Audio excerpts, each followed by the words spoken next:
ছেলেদের জন্য লাল কাপড় এবং হলুদ কাপড় পরা নাকি হারাম, এটা কি কারণে জানতে চাই সাহেব। মসজিদের কাজের জন্য টাকা উঠানো হয়, অনেক লোক আছে যারা সুদ ঘুষ খায়।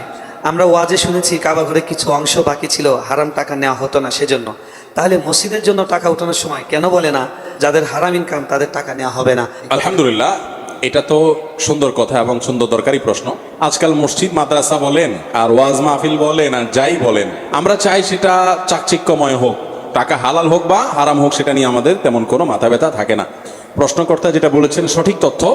আপনারা যারা মক্কা গিয়েছেন তারা দেখেছেন, যারা অনলাইনে বা ভিডিওতে দেখেছেন তারাও জানেন যে কালো গিলাফে মোড়ানো কাবা ঘর বাইতুল্লাহ, এই মসজিদ, এটার এক পাশে বুক পরিমাণ ওয়াল উঁচু করে রাউন্ড করা আছে।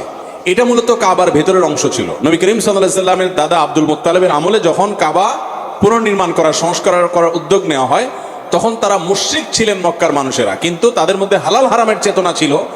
তারপরও তারা হালাল হারামের চেতনা থাকার কারণে ঘোষণা দিয়েছেন যে হারাম টাকা মক্কায় কাদের কাদের ইনকাম আছে এলাকার তো সবাই জানে, সেগুলো আমরা আল্লাহর ঘরে নেব না, আল্লাহর ঘরে শুধু হালাল টাকা নেব। তো হালাল টাকা তো সবসময় কমই থাকে, তো টাকা কম উঠছে, যার কারণে তারা এই ঘরটাকে, আল্লাহর ঘরটাকে পুরোটাকে বিল্ডিং বানাতে পারেন না। যেটাকে পার্সেন্ট করছেন টাকার অভাবে, অর্থের অভাবে, বাকিটাকে ওয়াল দিয়ে উঁচু করে রাউন্ড দিয়ে রেখেছেন। আজও পর্যন্ত সেটা সেভাবেই রেখে দেওয়া আছে।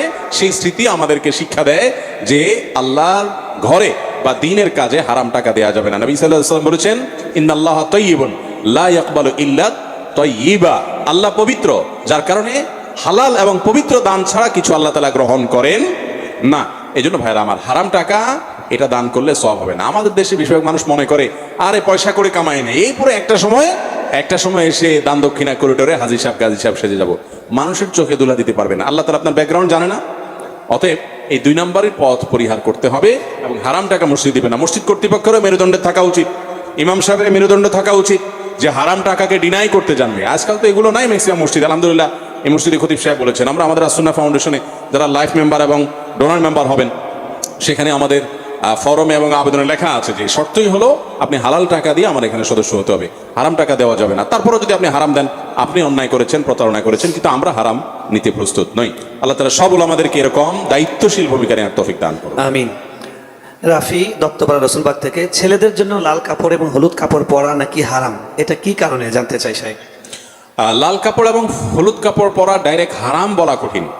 বিভিন্ন হাদিসে একেবারে নিরেট লাল, টকটকা লাল, যেটা পিওর লাল, যেখানে কোনো মিশ্রণ নাই, এবং হলুদ, এই দুটির ব্যাপারে বিভিন্ন রিওয়ায়াতে নবী করিম সাল্লাল্লাহু আলাইহি সাল্লাম থেকে নিষেধাজ্ঞা প্রমাণিত। সেটাকে ফুকাহে কেরাম মাকরুহ বলেছেন, অপছন্দনীয়, অনুত্তম, অনুচিত, না পরা উচিত। পিওর লাল, পিওর হলুদ পুরুষের জন্য। এখন আপনি যদি বলেন যে এটা কি জন্য নিষেধ করা হয়েছে, আমি বলবো এটা মহিলাদের জন্য রিজার্ভ। এই কালার কাদের জন্য রিজার্ভ?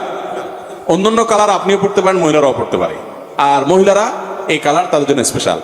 দিন বা ইসলাম বলে মহিলাদেরকে খাটো করছে কিছু খাটো বুদ্ধির মানুষরা বলে।